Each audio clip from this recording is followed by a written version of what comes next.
Komnas HAM telah memverifikasi sedikitnya 6.000 korban pelanggaran HAM berat masa lalu. Meski demikian, jumlah korban pelanggaran HAM sesungguhnya lebih banyak dari angka tersebut.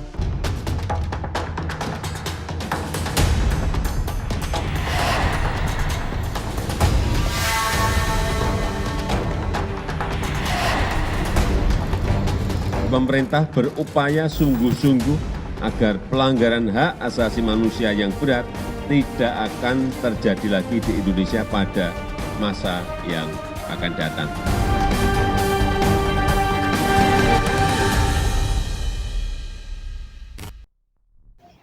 Assalamualaikum warahmatullahi wabarakatuh. Perkenalkan, saya Andini Syarani, mahasiswi semester 1 UIN Syarif Hidayatullah Jakarta, program studi pendidikan guru madrasah ibtidaiyah. Sebelumnya, saya sangat berterima kasih kepada Bapak Rahmat Widianto MPD selaku dosen pembimbing mata kuliah konsep dasar IPS. Pada kesempatan kali ini, saya akan mereview terkait topik hak asasi manusia yang ada di Indonesia. Video ini dipersembahkan guna menyelesaikan tugas ujian akhir semester pada mata kuliah konsep dasar IPS. Seperti yang kita ketahui, HAM atau hak asasi manusia merupakan suatu topik yang tidak akan pernah habis dibahas oleh masyarakat Indonesia. Hak asasi manusia merupakan unsur normatif yang ada pada diri manusia sejak ia lahir ke dunia hingga ia meninggal dunia. Thomas Jefferson menyatakan bahwa hak asasi manusia adalah kebebasan manusia yang berasal dari Tuhan yang sudah melekat pada eksistensi manusia.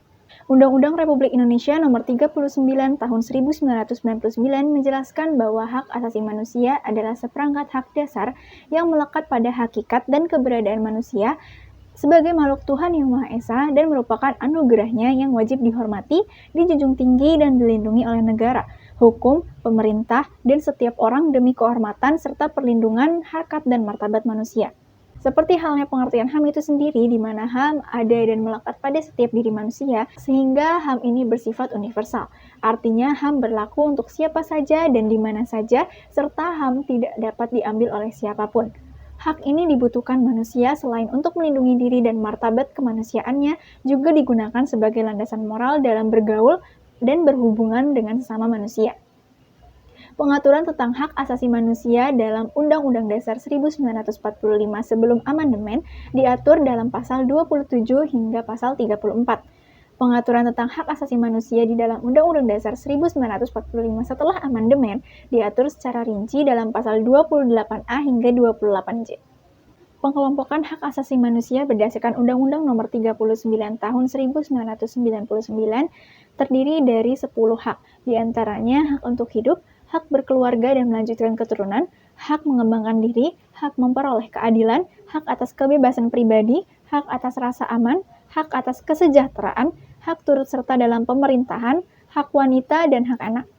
Hak untuk hidup, hak untuk tidak disiksa, hak kemerdekaan pikiran dan hati nurani, hak beragama, hak untuk tidak diperbudak, hak untuk diakui sebagai pribadi di hadapan hukum, dan hak untuk tidak dituntut atas dasar hukum yang berlaku surut. Hak-hak itu adalah hak yang tidak dapat dikurangi dalam keadaan apapun, sedangkan hak-hak selain itu tergolong sebagai hak-hak yang dapat dikurangi, seperti hak berorganisasi dan hak berekspresi. Namun, HAM dapat dibatasi. Dalam menjalankan hak-hak tersebut, dapat dilakukan pembatasan. Hak seseorang dapat dibatasi oleh undang-undang. Misalnya, setiap orang berhak untuk memiliki dan membangun tempat tinggal. Namun, orang lain tidak berhak mengganggu atau menggusur tempat tinggal orang lain sewenang-wenang, walaupun itu untuk membangun tempat tinggalnya sendiri. Atau pemerintah tidak berhak sewenang-wenang menggusur tempat tinggal orang lain tanpa menjalani prosedur. Agar terlaksananya hak asasi manusia di Indonesia, seperti halnya tercantum dalam pasal 28J ayat 1 Undang-Undang Dasar 1945 yang menyebutkan bahwa setiap individu wajib menghormati hak asasi individu lain dalam tata tertib kehidupan bermasyarakat, berbangsa, dan bernegara. Namun, pada kenyataannya di Indonesia ini masih banyak terjadi pelanggaran-pelanggaran hak asasi manusia, dari pelanggaran yang ringan hingga pelanggaran yang berat. Pelanggaran-pelanggaran yang pernah terjadi di Indonesia beberapa di antaranya yaitu kasus pencemaran lingkungan yang disengaja, pelecehan seksual, kekerasan, pembunuhan dan penyiksaan, diskriminasi, pencemaran nama baik, tawuran, perampokan, kelalaian tenaga kesehatan, bullying, dan masih banyak lainnya. Sejak menjelang era reformasi, sederet kasus pelanggaran hak asasi manusia masih belum dituntaskan hingga kini. Mulai dari penculikan aktivis, kerusuhan 98 hingga penembakan aparat keamanan di aksi demonstrasi mahasiswa, kasusnya masih menggantung.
Pelanggaran hak asasi manusia yang terjadi bisa sangat merugikan orang lain, dan hak individu serta masyarakat akan terganggu.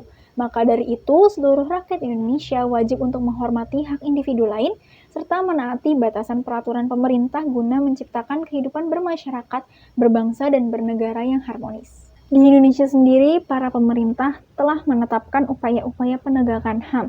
Di antaranya, pemerintah membentuk Komisi Nasional Hak Asasi Manusia atau Komnas HAM, membentuk pengadilan HAM yang dikhususkan pada pelanggaran HAM berat, serta membentuk instrumen HAM berupa peraturan perundang-undangan maupun lembaga-lembaga penegak HAM.